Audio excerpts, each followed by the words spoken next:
Welcome, ladies and gentlemen, to CTV Update for Wednesday, August the 6th, 2025. I can't believe we're in August already, and this month is going to fly by. It's just going to fly by. We've had one wild week here at Carleton. It's from hardly any holes in one to, I don't know, 4 in the last week.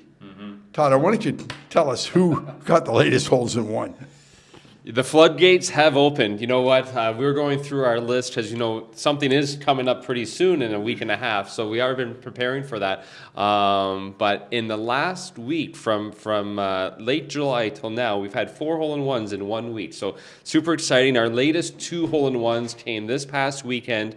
We had junior Presley Kelly Wright, who had his first hole-in-one, a hole number 8, and then followed up the next day by Kyle Reed, longtime member at the club. Kyle Reed got his first hole-in-one on hole number 10. So it was a pretty exciting weekend with everything else going on for these 2 people to get their hole-in-ones. And then, just before that, we had Elliot Riddell and Stu Lawrence. So within 1 week's time, we had 4 hole-in-ones. That's incredible. That's wonderful news to find out we're all $20 poorer this morning, but that's good news because it all goes to the whole one party, right? Well, another week like that, we might have to bring in a nice sculpture and ramp up the decorations. We'll see. Yeah, it gets us a better band at the whole one party. The Intersectional senior men and senior women and Carleton Cup team have now wound up, and we have some results. Tyler. Yeah, this past weekend on Saturday was the final day for the men's senior intersectional qualifying as well as their Carleton Cup team. We wrapped up our women's senior team during the week, so congratulations to Karen Baker, who did win in that playoff that we said. We had 2 people tied. Karen and Tracy were tied. So Karen made the team officially, and Tracy is our first alternate.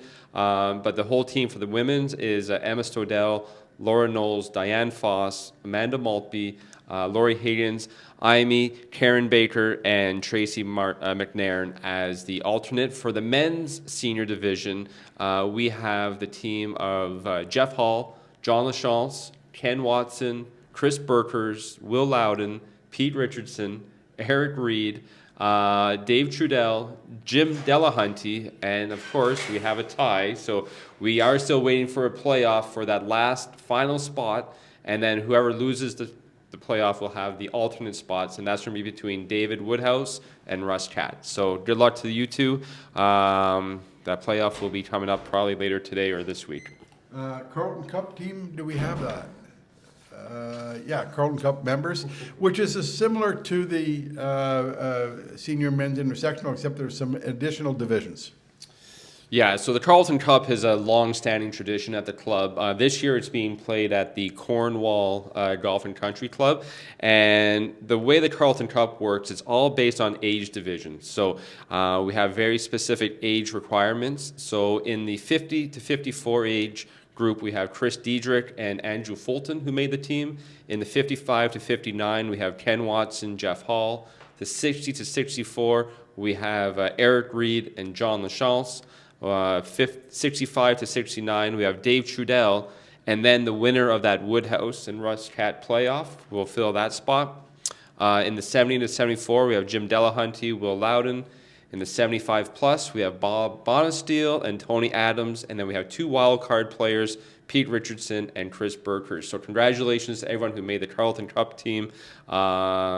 This is going to be an amazing team playing at Cornwall. It's going to be a great, great time. Always a good time at the Carleton Cup. It's a very, it's a little bit more laid back than the intersectionals. I played in the Carleton Cup team at Cornwall, and they're such gracious hosts down there, and it's a nice course. So hopefully they'll have a good time.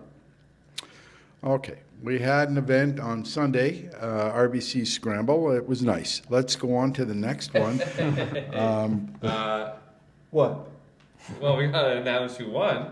The RBC Scramble? No, I don't want to talk about it. I don't want to talk about the RBC. I don't want to talk about that at all.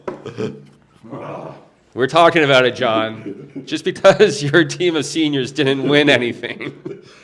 What was the combined age of your group? 280 years old, and we only got 6 strokes, and the winning team got 5 strokes, and they're all young kids. Like, this is not fair. I got to write the RBC Scramble. We need a seniors division. Right? They get made exceptions for everybody else except for the old guys.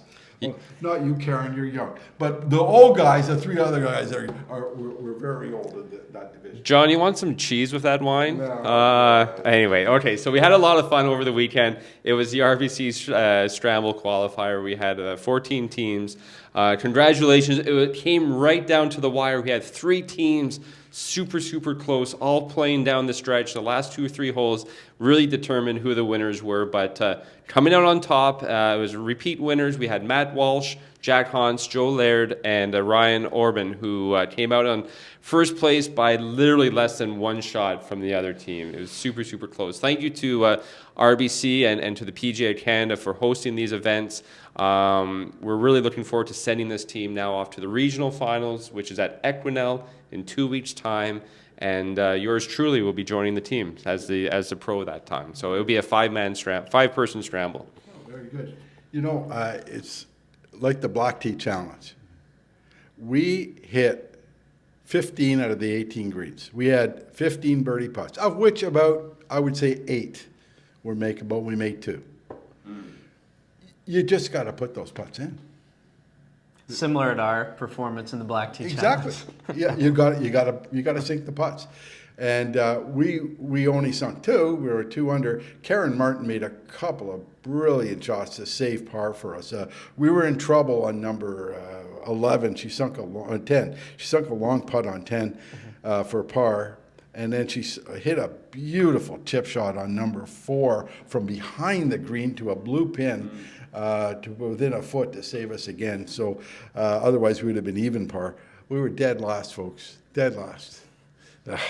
Anyway, next year, we're going to do it next year. We'll be better. It was fun. I had a good time. Hey, another big one on, was it Monday? Monday, we had the Battle of the Sexes. Guys, you did really... I had a lot of high hopes going into this holiday Monday. So it's been a tradition here for a long time. Battle of the Sexes is always a great event. And this year we had 40 competitors play, 20 women versus 20 men. And I'll tell you that rivalry has not dropped one bit over the years. They're all out there, the husbands and wives, and a few of the people who are just signed up as singles. You could cut the tension with a knife. That's how thick it was going into these battles. It was all match play. Women got their extra 2 shots because of the course difference. And, I think a lot of matches were pretty close, but in the end, the women triumphed by 10 points over the men. So I don't know what's going on. Maybe it's something in the air, in the water. The men just can't perform. It's performance anxiety or something. They just can't get it done when it counts. I wouldn't put it quite that way, Tyler, but yeah, okay, yeah, we came up a little. No, I wouldn't put it that way either. let's move on before I get in trouble here. Okay, club championship this weekend. I'm going to ask these 2 pros what you can do to prepare yourself. I know when I don't play in the club, I can't play it this year because we have a family thing on Sunday. But what do you do to prepare for it? Because I know I was a nervous wreck getting into the, there's a lot of tension. It was like writing a final exam in university. I get there, you could just feel the nervousness. Everybody's nervous, and you're worried. You get up on that first tee, everybody's watching, and you can hardly hold the club. So, okay, so Cam, just... how can people, prepare themselves for the club championship? What should they and should they not be doing on the course, beforehand, afterwards, that type of thing? Well, good time of year to reset and go in with a positive attitude. In the days leading, you might want to practice 1, maybe 2 shots, whether it's an off the tee or a greenside bunker shot or some aspect that you might be struggling with. Spend a little bit more time to, relieve the tension there and anxiety. We won't talk too much more about anxiety today, but Secondly, you want to make sure that you still hit all shots in your bag and not grind too much. And let's say you're struggling out of the bunker. You don't want to spend 3 days just hitting bunker shots. So spend some time, work a little more on that aspect, take maybe one last lesson, but make sure you hit all the shots in your bag in your practice sessions from off the tee.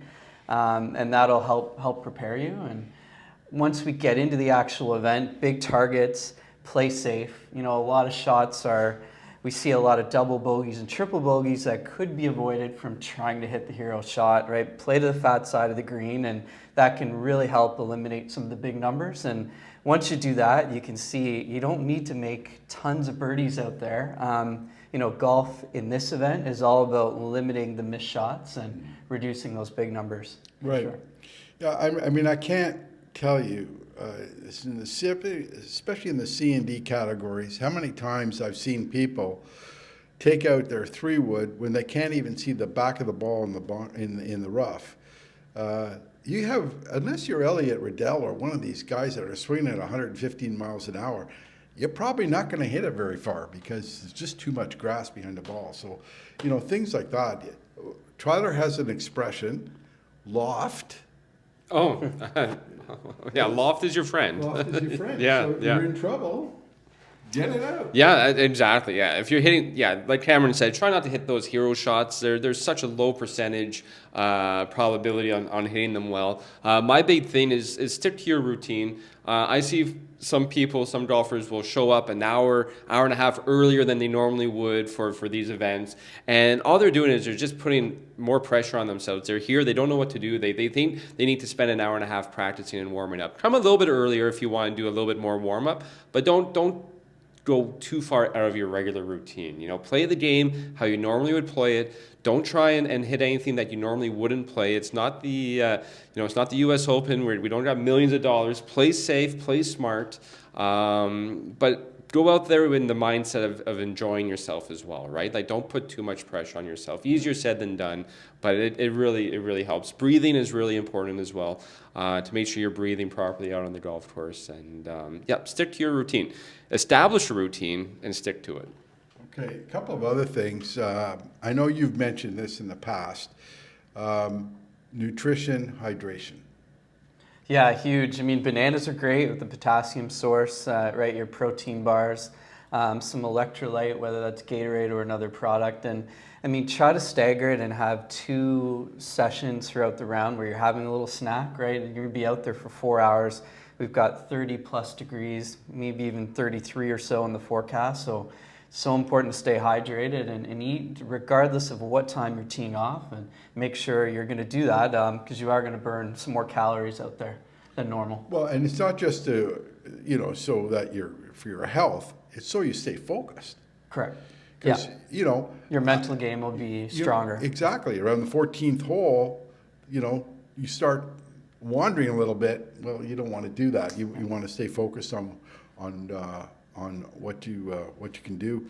So those are some of the things. I mean, the other thing, at this point in the game, there's no point in trying to, spend 3 hours on the driving range where you could probably save a lot more strokes, especially if you're in the C and D categories on the putting green.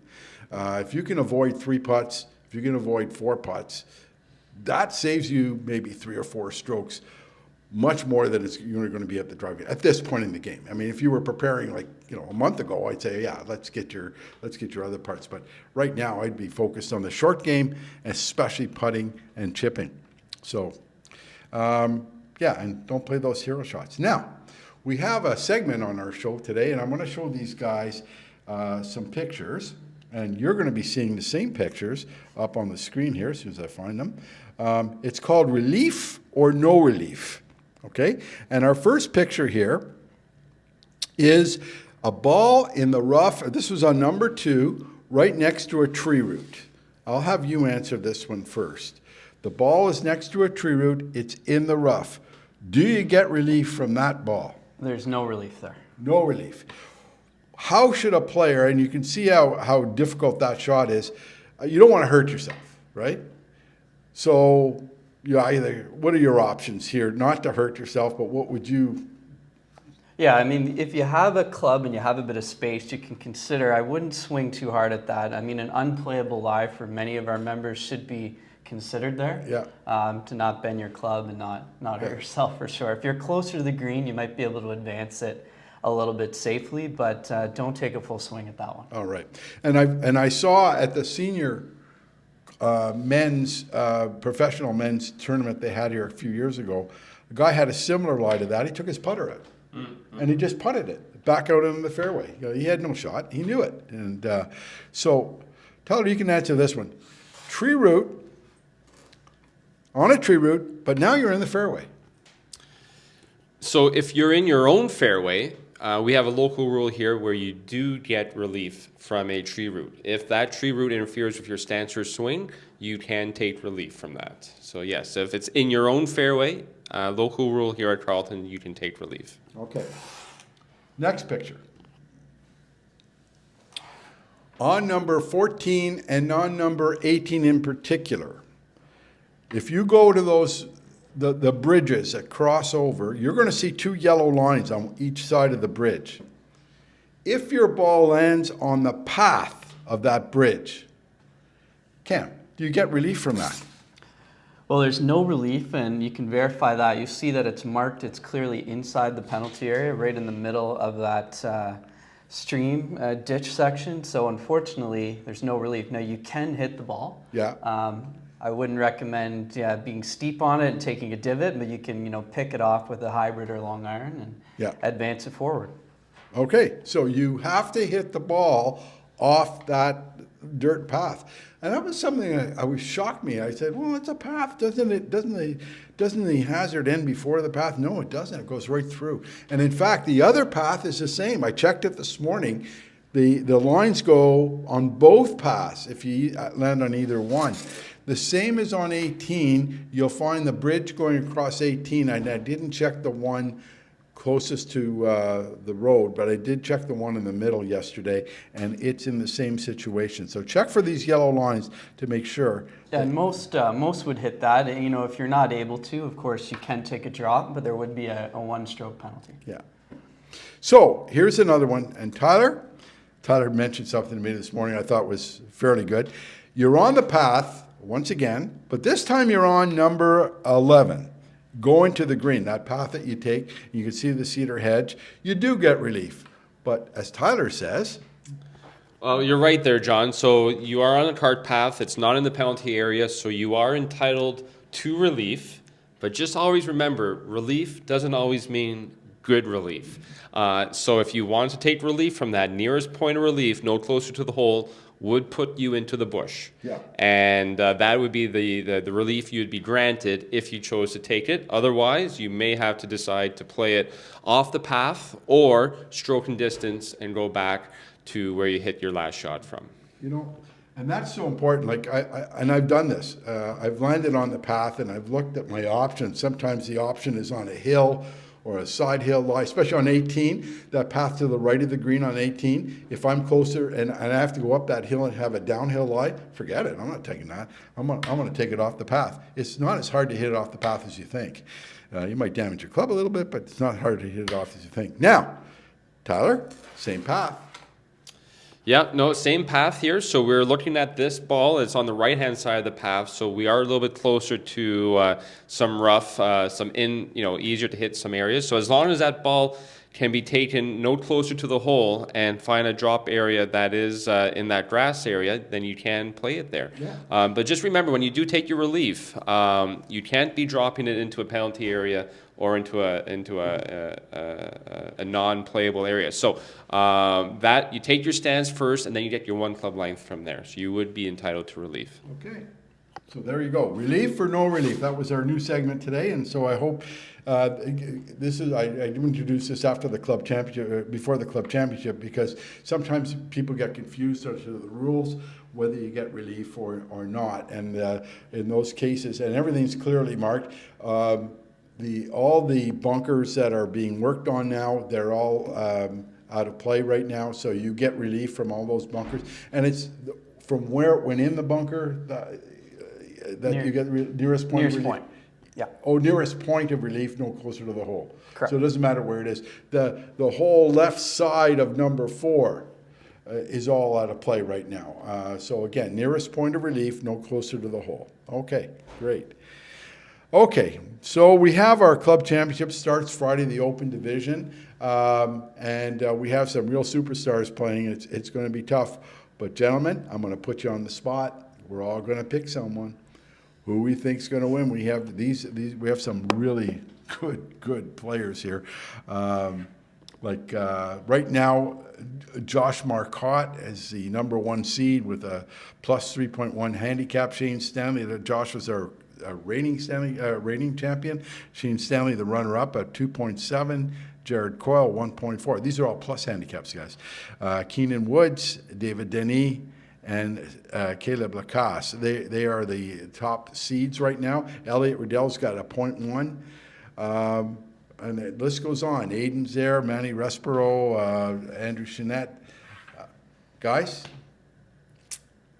what are your thoughts? Let's go with you first.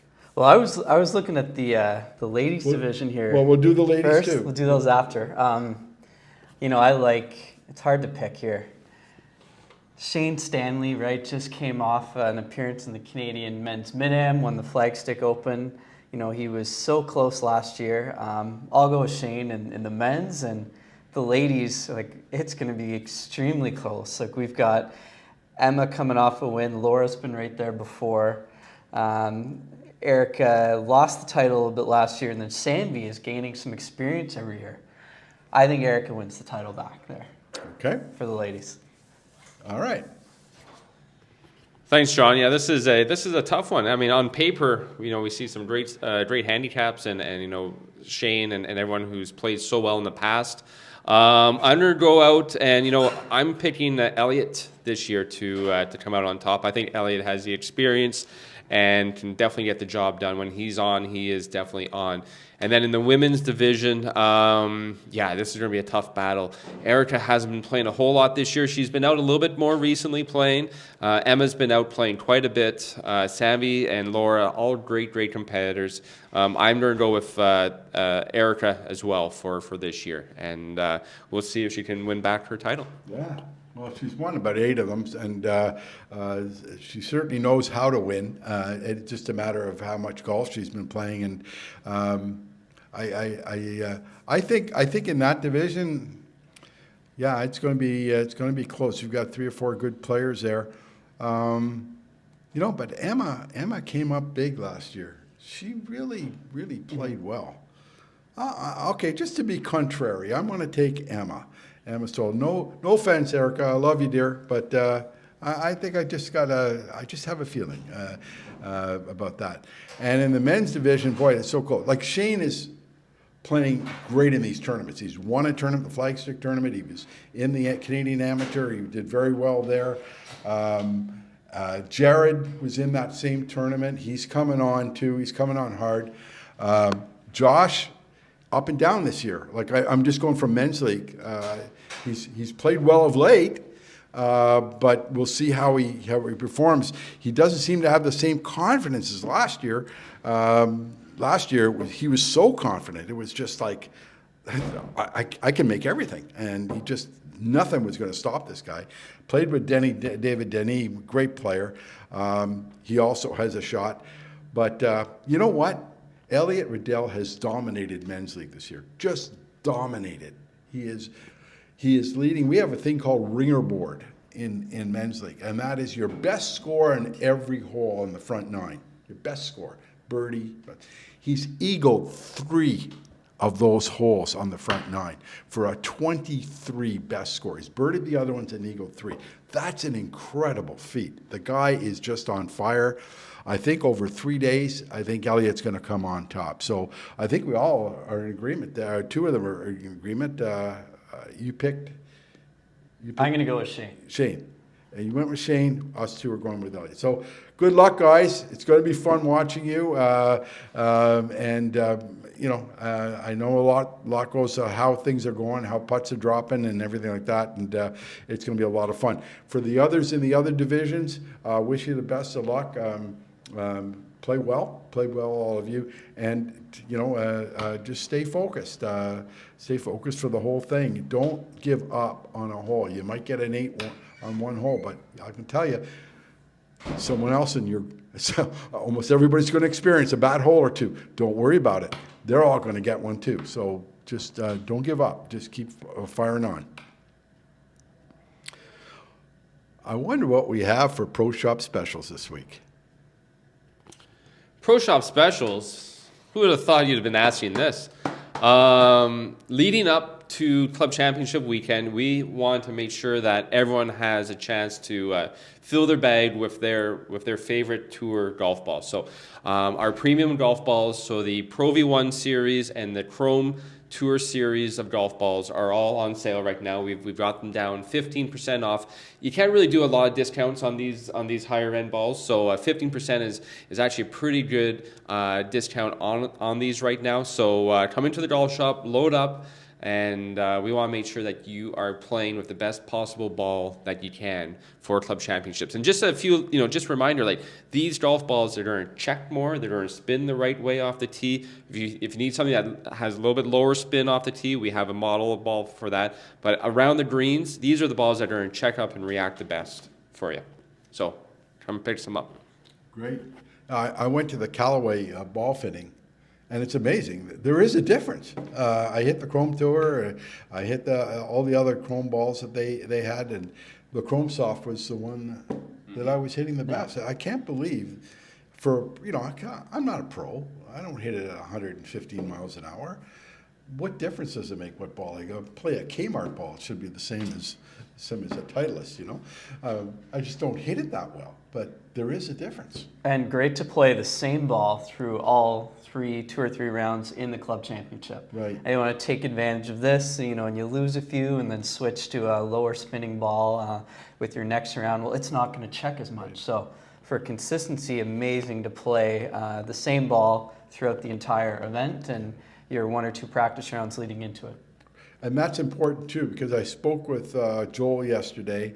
Like on Sunday, the greens were running on my stimp meter. Joel doesn't like me using my stimp meter because it's not the regular one. But they were running at 11, okay? 11, the fastest this year. I said, Joel, they were as fast as yeah, we rolled them. He said, they'll be the same for next weekend, Club Championship weekend. So expect fast greens. So that's why it's important to stay with the same ball. You know how it spins, you know how it's going to stop, how it's going to, the characteristics of that ball, how it's going to react on the green. So there you go. I got you an inside track there. He said they're going to be running at 11. Should be running at 11. Kitchen specials this week. Bombay burrata. So nice that chef's got a little Indian feature. That's our starter. There is a prime rib sandwich. Some sauteed onions, provolone cheese. It was flying last night. The ladies really enjoyed prime rib sandwich. Right? Not yet. I haven't tried it yet, but it looks amazing. Like a nice thick piece of prime rib on the sandwich. And then as well, we have a chicken gnocchi in a nice pesto sauce. Oh, very good. So I did have the T-bone steak last week. It's very good. We had a good.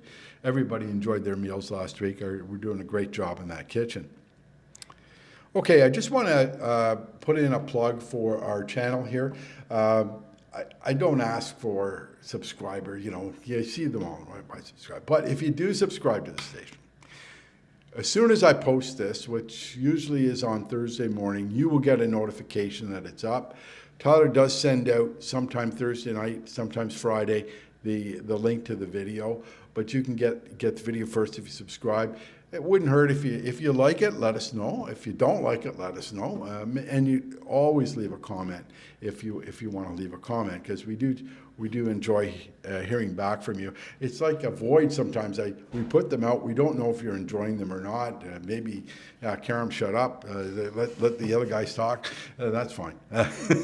Tell us. Give us some feedback on that. That's fine.